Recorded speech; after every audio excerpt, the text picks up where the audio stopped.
Hear the word of the Lord from the book of Exodus. Afterward, Moses and Aaron went to Pharaoh and said, "Thus says the Lord, the God of Israel, let my people go so that they may celebrate a festival to me in the wilderness." But Pharaoh said, "Who is the Lord, that I should heed him and let Israel go? I do not know the Lord, and I will not let Israel go." Then they said, "The God of the Hebrews has revealed himself to us. Let us go a 3 days' journey into the wilderness to sacrifice to the Lord our God, or he will fall upon us with pestilence or sword." But the king of Egypt said to them, "Moses and Aaron, why are you taking the people away from their work? Get to your labors." Pharaoh continued, "Now they are more numerous than the people of the land, and yet you want them to stop working." That same day, Pharaoh commanded the taskmasters of the people, as well as their supervisors, "You shall no longer give the people straw to make bricks, as before. Let them go and gather straw for themselves. But you shall require of them the same quantity of bricks as they have made previously. Do not diminish it, for they are lazy. That is why they cry, 'Let us go and offer sacrifice to our God.' Let heavier work be laid on them. Then they will labor at it and pay no attention to deceptive words." They said to them, "The Lord look upon you and judge. You have brought us into bad odor with Pharaoh and his officials and have put a sword in their hand to kill us." Then Moses turned again to the Lord and said, "O Lord, why have you mistreated this people? Why did you ever send me?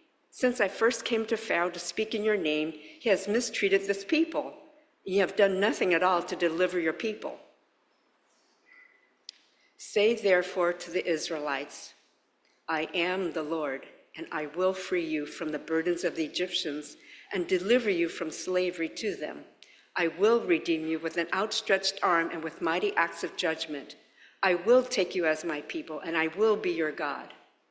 You shall know that I am the Lord your God, who has freed you from the burdens of the Egyptians.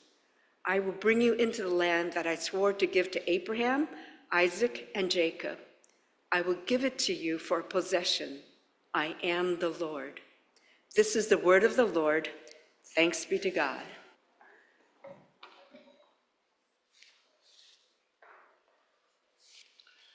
Good morning.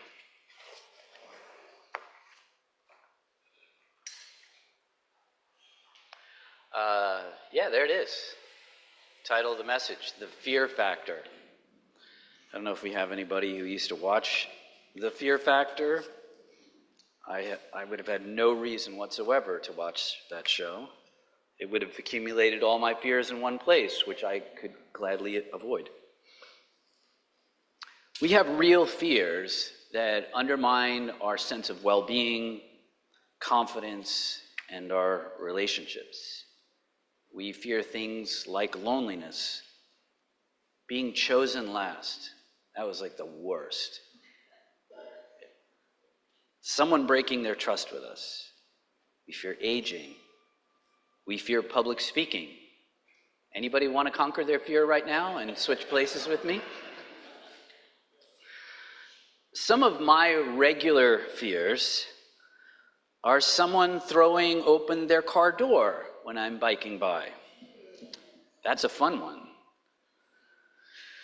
I think bears are another one of my fears. For some reason, some people want to hug them, other people do not. Which is why I bike and backpack. Makes sense to me. But I've had other fears.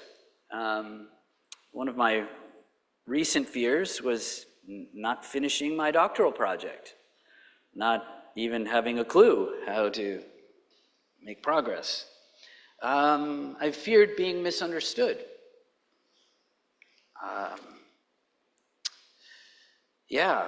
I fear harm coming to my children.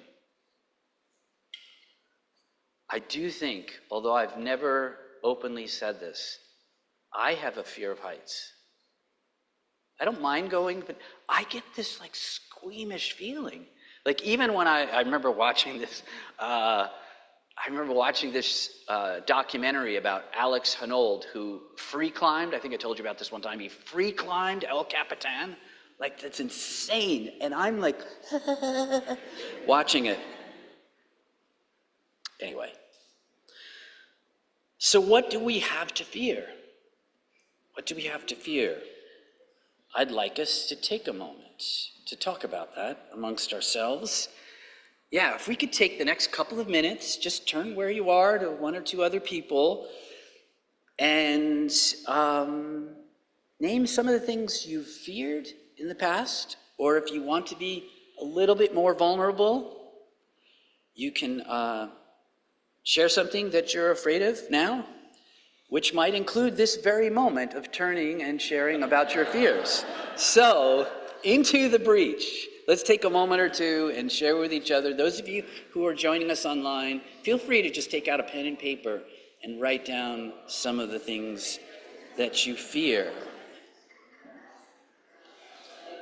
Wow, you are so energized talking about fear. That's amazing. You're such healthy people.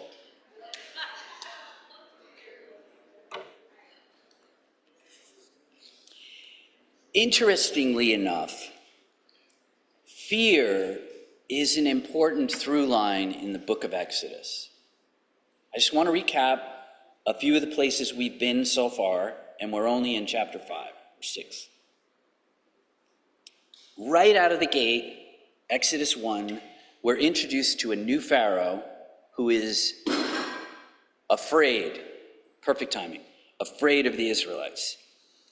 We meet Shiphrah and Puah, who are midwives, and they've been given a command to kill Hebrew boys by this same Pharaoh. No doubt they are fearful of undermining his command. Think of Moses' mother for a moment. Jochebed, we learn her name a little bit later. She has a baby boy into those circumstances and has to hide him for 3 months in fear for his life. How many of you have had a newborn that didn't cry for their first 3 months? Just gives us a window into what she was experiencing. And then we meet Moses. And there's so much that happened in his life, but just imagine for a moment, he fails, he's rejected, he flees out of fear to Midian for decades. And then God knocks on the door and says, Moses, I have the perfect plan for you. And he's like, really? Go back where? And do what? I'm sure Moses had lots of fears. And we are not even yet in the book of Exodus to the handling of snakes, to being chased by chariots out of Egypt, to being hungry and thirsty in the wilderness. There's plenty of fear in the Exodus story. Now, it seems fitting at election time to speak of another time when the nation was racked by fear. Franklin Delano Roosevelt, his first inauguration took place in the midst of the Great Depression. Let me describe to you what it was like then. Americans were paralyzed by fear. Unemployment was at 25%. Do you remember recent bank failures?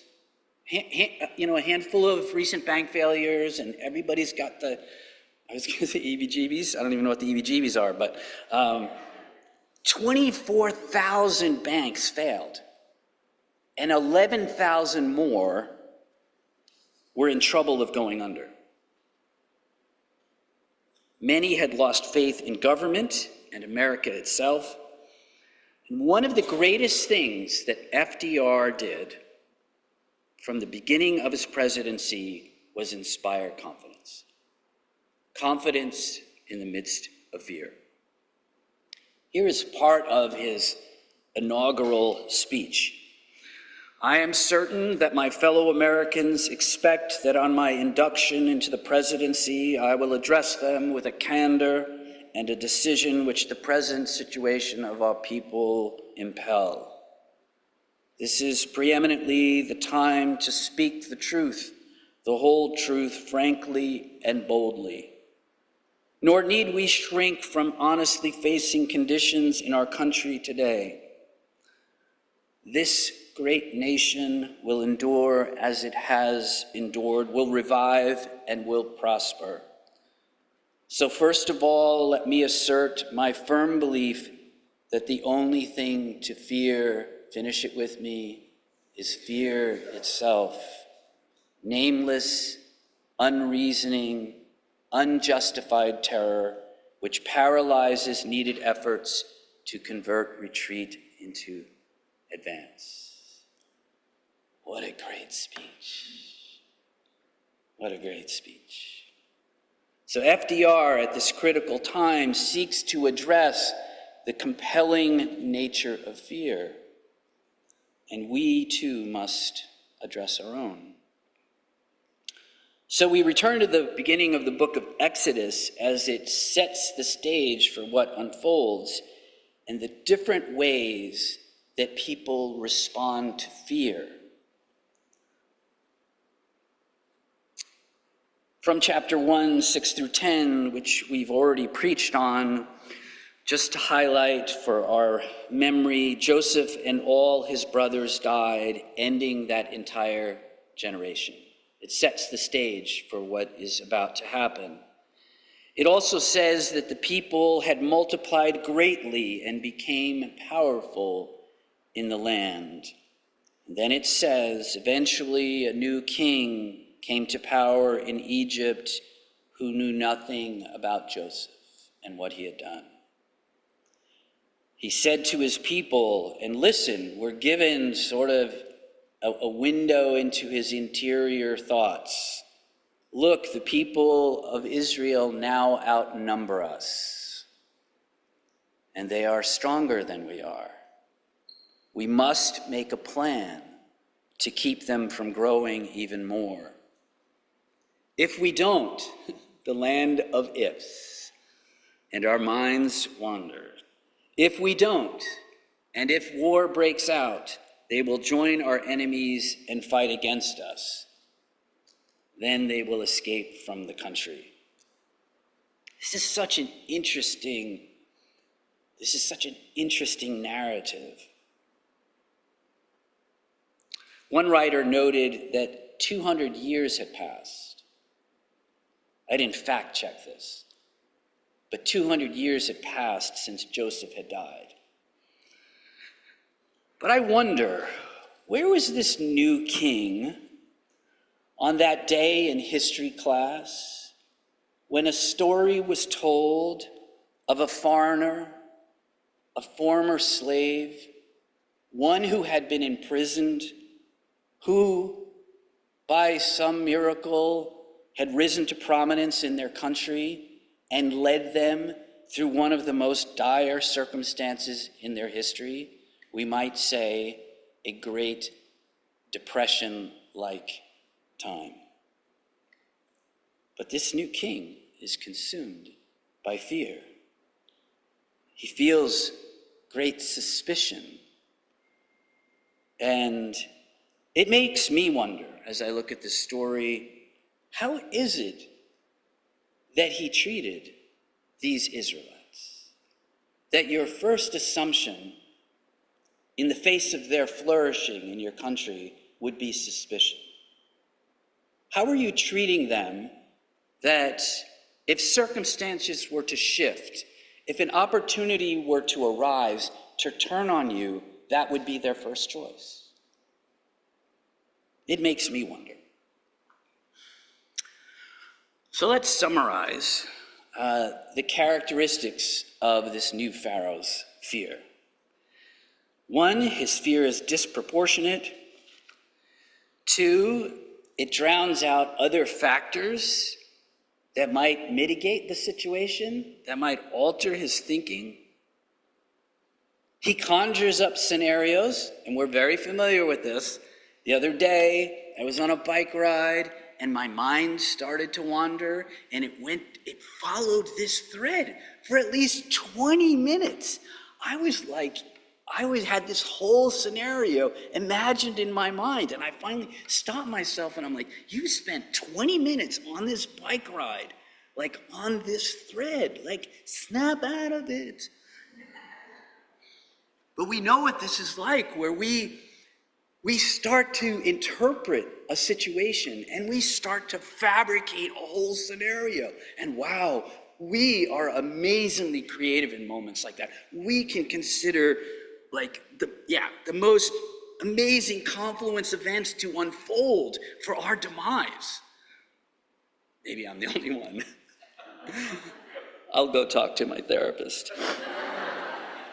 Anyway, it paralyzes him in a cycle of fear, feeding fear, feeding fear. Now, let's look at wow, you're way ahead of me, these internal and external dynamics of fear. So Pharaoh suffers from these unresolved internal fears. They're narrating something for him. And his fear has thrived on unquestioned assumptions about the Israelites. Externally, his fear shows up as control, mistrust, suspicion, misjudgment, and ultimately oppression.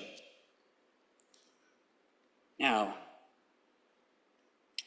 to translate this a little bit for us, when we choose the path of trying to control our circumstances or other people, we miss out on the opportunity to address what's going on inside of us. If we're just trying to manage it out here and we are not at least also trying to say, what's going on inside of me? What am I feeling? Why am I feeling this? Then while we're managing the situation, this is still unresolved. And when we think control is the best option, conformity enforcement isn't far away.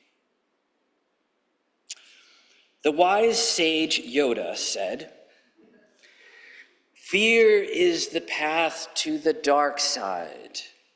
Fear leads to anger, anger leads to hate, hate leads to suffering." I think Yoda was reading the book of Exodus when he penned that. So we turn our attention to Moses now. We've talked about this new Pharaoh. Now we want to spend a moment with Moses. So while he is a different person than the new Pharaoh, they experience the common denominator of fear. When we met Moses in Midian, he too had all this unresolved stuff from the past. He had struggled with his identity as an Israelite raised in the household and the academy of Egypt. And when he finally resolves who he is, and Exodus says it, he talks about his people. He has this sense, living in these two cultures, he has this sense of who he is. So when he finally comes to some resolution about this, it misfires in his attempt to be a leader, to be a mediator, to be a deliverer. And the words, I'm sure of it, I'll ask Moses. The words, "Who made you a ruler over us?" I am sure have echoed in his mind many, many times. Who forgets something like that? So 40 years later, as evidenced by Pastor Al's sermon last week, he is still facing his insecurities. You think 40 years later, I've worked through stuff, my stuff, and I'm good. But he's got these insecurities, he's got these fears There are these places in his life that he's just sort of locked up and set aside and not dealt with. We look at these two characters, Pharaoh and Moses. At ourselves, we know what fear is like. But what do we do with it? What do we do with fear? Judy Blume wisely says, each of us must confront our own fears, must come face to face with them. How we handle our fears will determine where we go with the rest of our lives.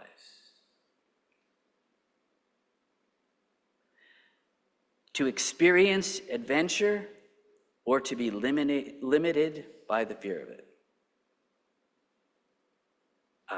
Anecdotally, there definitely were any number of times during my doctoral project when I didn't know where I was going, I didn't have clarity about it, I didn't know if I was smart enough to do it. I could list all kinds of reasons. I felt like I was in a dead end. Like all of these things, there are any number of times I could have just hit my turning signal and exited off that highway and just said, I don't need that.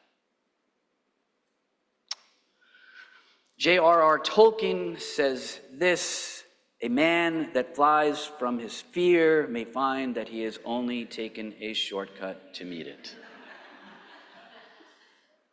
Oh, yes.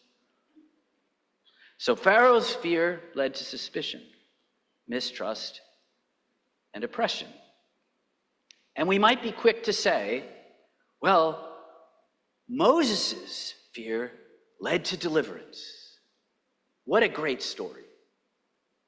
But the road to being a deliverer traveled through the shadows of criticism, misunderstanding, blame, and setbacks over and over again. And so Moses stands in the absurdity of God's invitation to say, you are the deliverer. Now, humorously to myself, I wondered, had God exhausted all his other options? Like, was Moses like 27 on the list of prospective deliverers? And, you know, it's maybe why it took 40 years. God had these conversations with all these other potential deliverers. And finally he went, okay, I've exhausted the viable options in the country, so I'm going to like expand my search field. And he tracks down Moses in Midian.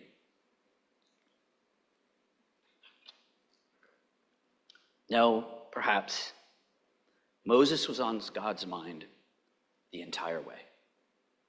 And these people were on God's mind the entire time.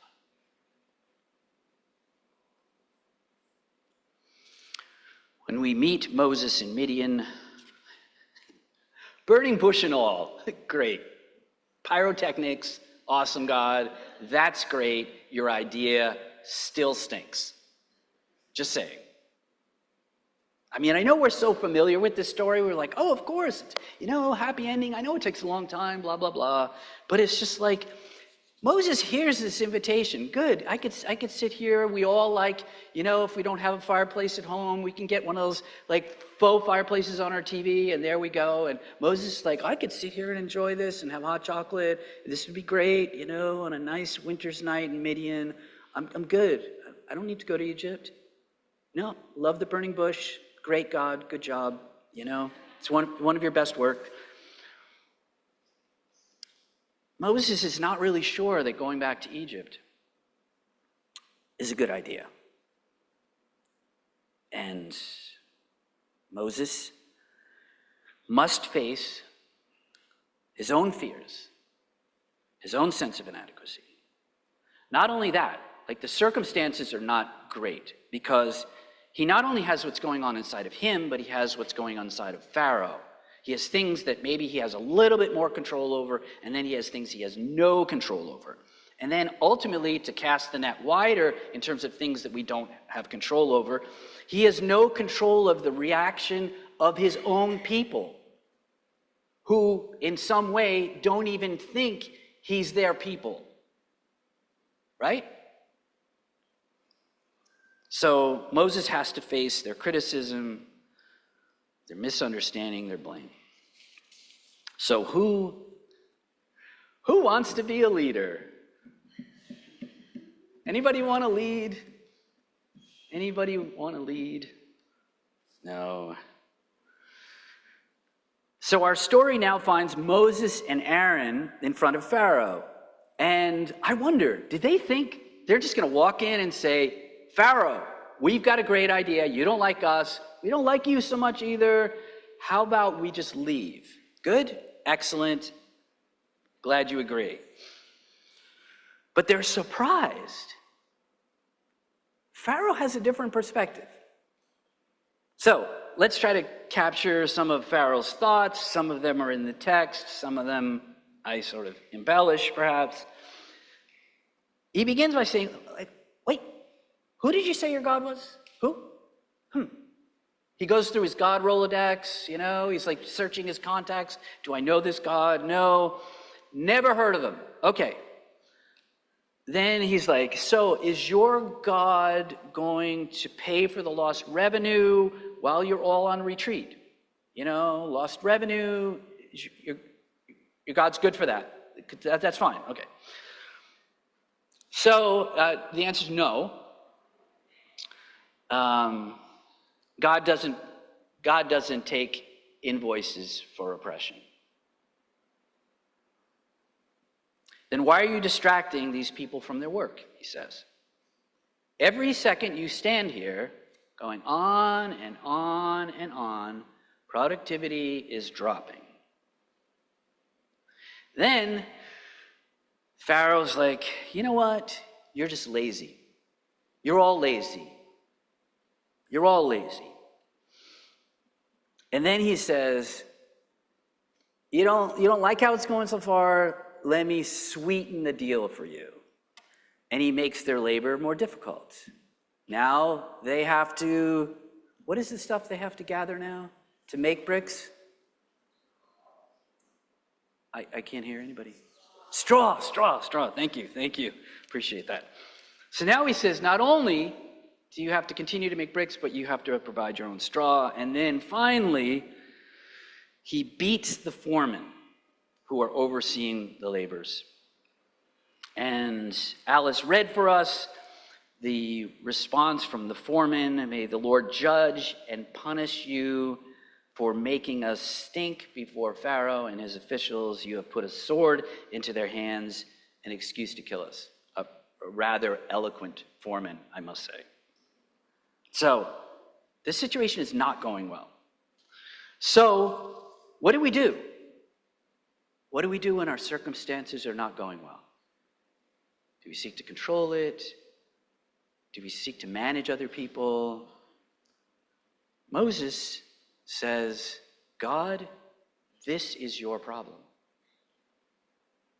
First of all, he says, Exodus 5:21-23, he says, God, this isn't working. Let me be more specific, God. You have made things worse. I just want you to know. Your big idea has made things worse. Thirdly, he says, choosing me was not a good idea.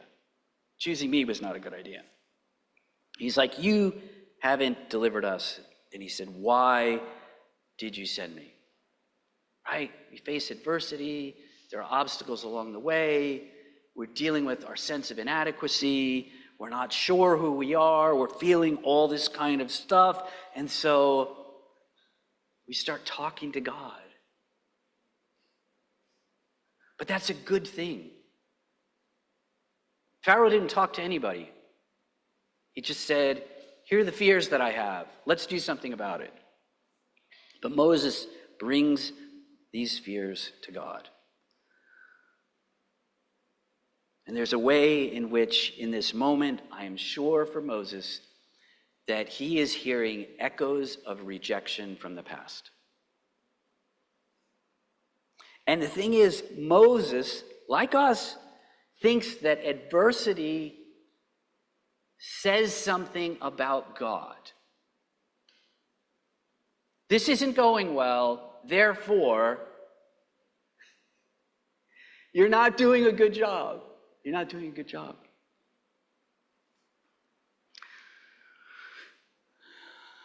I take us to Exodus chapter 6, verses 6 through 8, for how God responds. How does God join Moses in the midst of his fears, in the midst of his obstacles and adversity? Alice read this for us. First of all, God tells them who he is. This is who I am. I am the Lord. Then God reiterates for Moses what he will do. I will free you from oppression and rescue you from your slavery in Egypt. I will redeem you. Then God tells the Israelites who they are to him. This is so important. I will claim you as my own people, and I will be your God. God is saying in the midst of this circumstance who he is, but that he is committed to this people that are walking through these difficulties. Then God gives them this insight. I don't know if you can read those tiny, tiny words. You're all like oh. But God tells them that they are going to learn something about God through this experience. This is the reality. Like, until we walk through something with God, who we know God to be might be substantial, but it is limited to what we have learned to this point. And so this new experience, which we might be encountering fear over, God is saying, I am going to walk with you through it because you are mine. And you will learn something about me, and your trust will deepen in me because I am fully committed to you. And then God regrounds them in their story. Like this moment in time, this time of fear and uncertainty, he said, is connected to my promises in the past and to the promises of the future. I will bring you into the land I swore to Abraham, Isaac, and Jacob, and Joseph, and I will give it to you as your very own possession. And then God ends this little interaction with Moses the same way he began it, by saying, I am the Lord. Pharaoh doesn't know me yet, but Pharaoh will, because I am committed to you. And this experience frames the narrative, the unfolding narrative of the rest of the book of Exodus. They don't learn this in one day. Moses didn't walk away and say, great talk, God, I'm good now, we can move forward, everything is wonderful. No. This is going to be an ongoing experience of learning to wrestle with fears, to deal with obstacles, and to see God show up. So, the invitation for us is to bring our own story.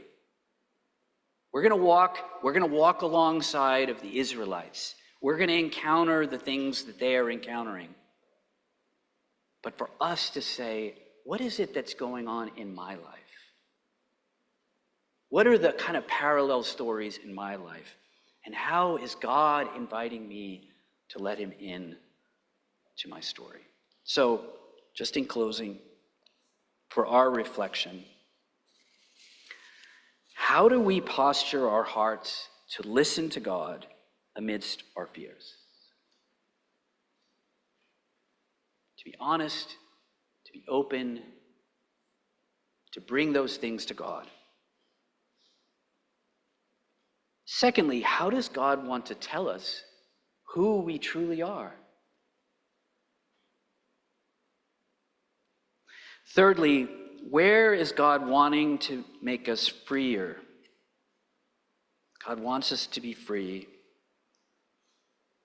How does God want us to be freer from our fears? And this open-ended question, and I think this is God's desire and our hope. How will we come to know God? By taking this journey. This is the thing we say yes to before it happens. To have the openness, the curiosity, the desperation to say, God, I want to discover you in a new way.